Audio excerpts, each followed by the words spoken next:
Assalamualaikum warahmatullahi wabarakatuh.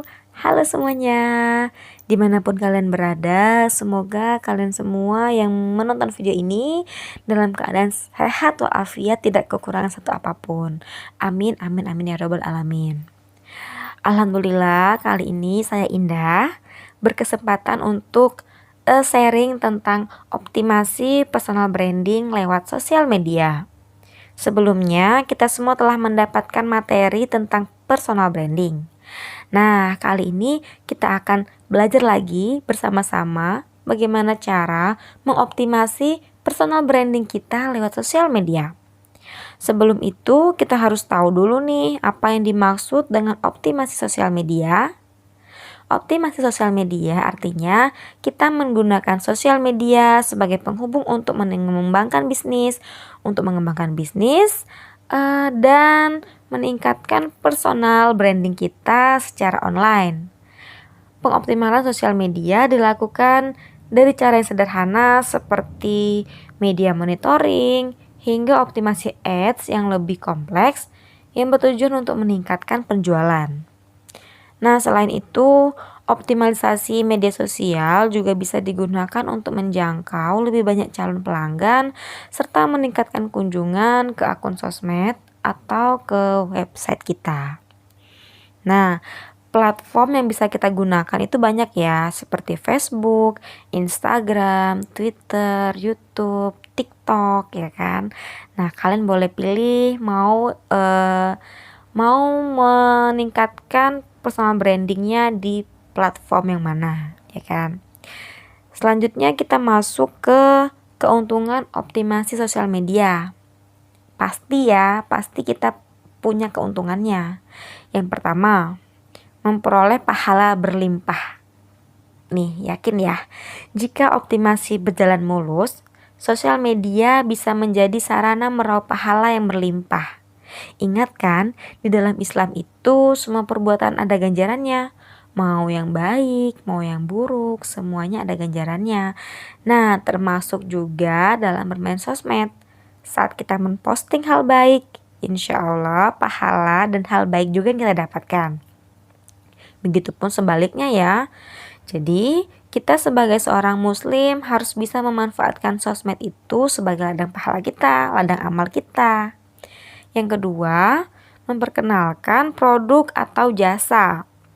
Nah, jadi melalui sosmed ini kita dapat memperkenalkan produk atau jasa kita lebih luas lagi jangkauannya pastinya ya. Karena semuanya rata-rata sudah bermain sosmed ya kan. Dari kota mana aja sudah main sosmed, bisa ke luar negeri juga seperti itu. Jadi jangkauannya sudah luas banget.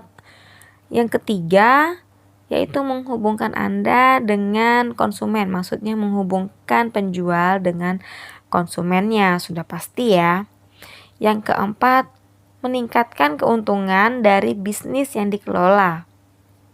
Yang kelima, meningkatkan personal branding. Nah, dalam hal personal branding ini, maka tentunya harus memiliki karya untuk ditampilkan.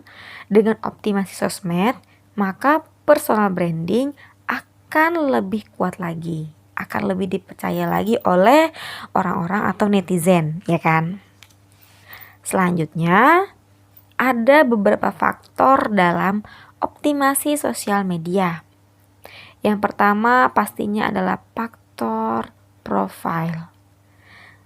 Tampilan utama saat seseorang melihat akun kita. Jadi, usahakan tampilan sosial media kita, misalkan Instagram kita itu kita buat seinformatif mungkin dan semenarik mungkin. Jangan hanya kosong dan hanya sekedarnya aja, jangan. Ingat, kesan pertama itu adalah dari visual. Contohnya, jika di Instagram tadi kan, maka sebisa mungkin untuk mengisi semua link deskripsi. Kita deskripsikan diri kita tuh apa, mau di branding seperti apa, atau seperti momfluencer, mompreneur, influencer, atau penulis, seperti itu. Ada website ya, kita masukin website, seperti itu ya. Jadi kita harus lengkapin dulu link deskripsi kita. Selanjutnya yang kedua adalah faktor konten. Buatlah konten itu sekeren mungkin. Nah, di dalam dunia sosmed nih ada istilah seperti ini. Content is king. Jadi konten adalah rajanya, ya kan?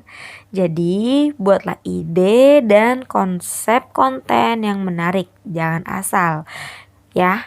Oke, dan gunakan atau pilihlah topik atau tema yang tajam ya, yang kuat.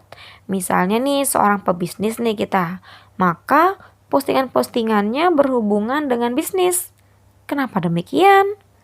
Agar orang-orang atau netizen itu semakin yakin dengan kemampuan kita, ya kan? Yang kedua itu kita juga bisa hubungkan topik yang kita angkat itu dengan yang lagi viral apa ya, tapi yang masih berhubungan ya, ingat yang masih berhubungan yang lagi viral tuh apa, kita hubungkan dengan tema kita. Terus faktor konten ini juga memaksa kita untuk harus punya komitmen posting dan terjadwal ya. Wajib banget kita tuh terjadwal. Jika kita fokus dan konsisten memosting, maka dampaknya itu akan sangat luar biasa dalam meningkatkan reach atau pencapaian pada insight sosmed kita. Karena seperti di Instagram itu kan ada insight ya. Nah, sebelum itu kita harus ubah nih, seperti Instagram kita harus ubah ke Instagram bisnis ya. Untuk apa? Untuk kita tahu nih pencapaian kita bagaimana, insight kita bagaimana. Karena kalau belum akun bisnis itu kita belum bisa melihat insight sosmed kita ya. Jadi yang belum ubah sosmednya menjadi akun bisnis silahkan diubah dulu agar kita tahu nih insight sosmed kita bagaimana, baikkah, meningkatkah, seperti itu. Terus pada faktor konten ini juga terdapat caption, ya kan? Nah, jadi kita harus buat caption semenarik mungkin agar dibaca oleh netizen itu. Pada caption juga gunakan hashtag karena hashtag atau keyword itu sangat berpengaruh pada sebuah postingan. Nah, sebab pengguna sosmed itu lebih mudah mencari sesuatu dengan keyword dibanding mengingat akun tertentu nih. Ya kan, misal kita mau cari kebaya, model kebaya, kita nggak mungkin kan mencari akun mana ya yang kemarin posting, aku lupa ya kan. Kita cuma ketik model kebaya seperti itu, atau apalah gitu, resep empasi kita kan. Kita nggak inget akunnya apa, yang kita inget cuman apa yang kita cari, kata kuncinya itu ya kan. Jadi gunakanlah hashtag yang tajam dan spesifik gitu ya. Nah, setelah semua itu jangan lupa gunakan call to action. Maksudnya apa? Kalimat perintah.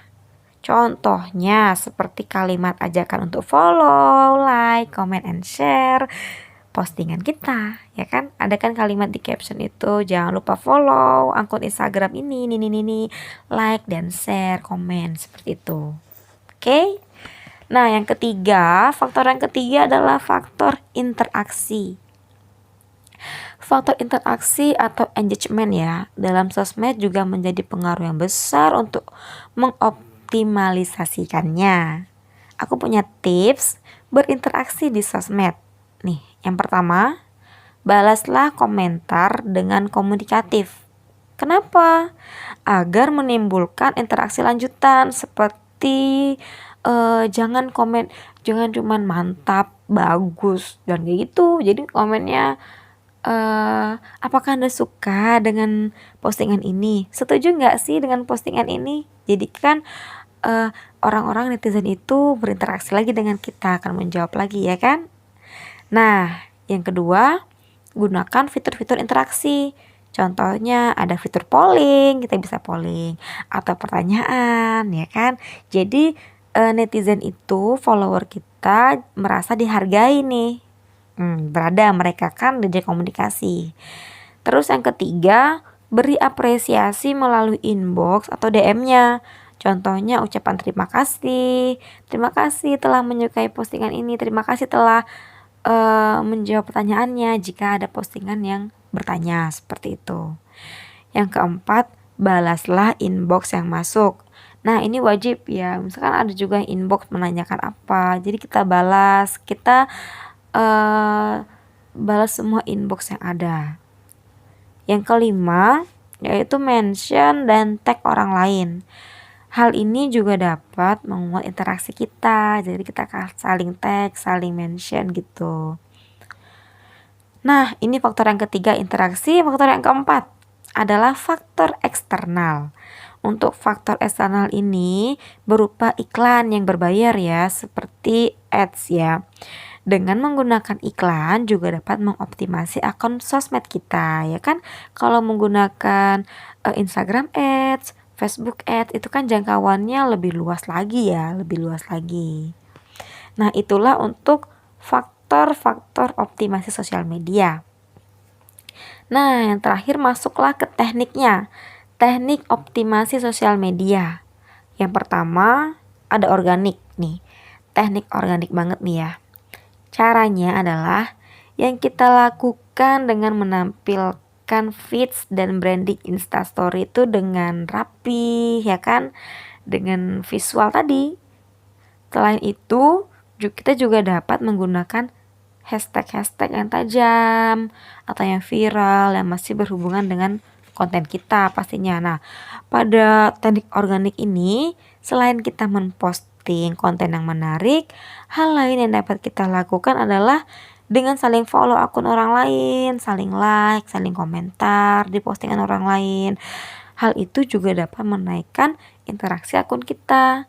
Nah, misalkan kita bisnis nih ya, akun kita soal kue nih, bisnis kue. Kita cari nih akun kue juga nih, kan punya banyak nih akun kue orang-orang lain, saingan kita gitu kan. Kita follow nih, follower dia. Kan sesama pencari kue itu kan pasti, ya kan, kemungkinan besarnya ada nih kita follow nih orang-orang yang follow akun kompetitor nih istilahnya. Kompetitor kita like nih agar dia melihat akun kita juga, seperti itu ya. Untuk yang sistem organik ini ya, jadi emang kita harus berusaha ya kan.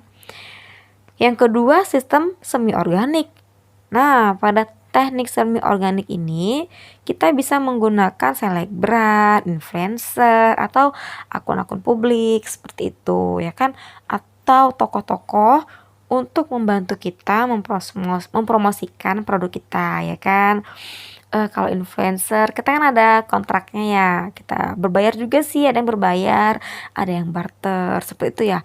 Ya, pinter-pinter kerja sama kita lah dalam meminta promosi gitu kan.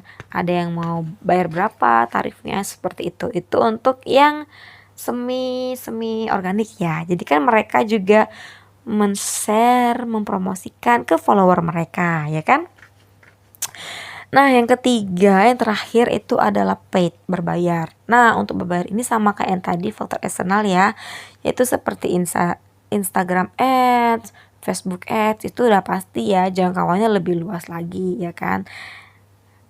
Nah, untuk yang teknik ini ada 3 tadi ya. Semoga materinya tuh bermanfaat untuk kita semua. Demikian sharing materi tentang optimasi sosial media dari saya. Apabila ada kesalahan dan kekurangan, saya mohon maaf, dan kepada Allah saya mohon ampun. Kalimat terakhir untuk materi ini adalah sosial media bukan semata-mata tentang seberapa banyak followernya, tetapi ia tentang seberapa banyak manfaat yang dapat diambil dari akun tersebut. Semoga akun sosial media kita bisa menjadi ladang pahala untuk kita juga. Amin amin ya rabbal alamin. Nah, sampai jumpa di materi selanjutnya. Bye bye. Assalamualaikum warahmatullahi wabarakatuh.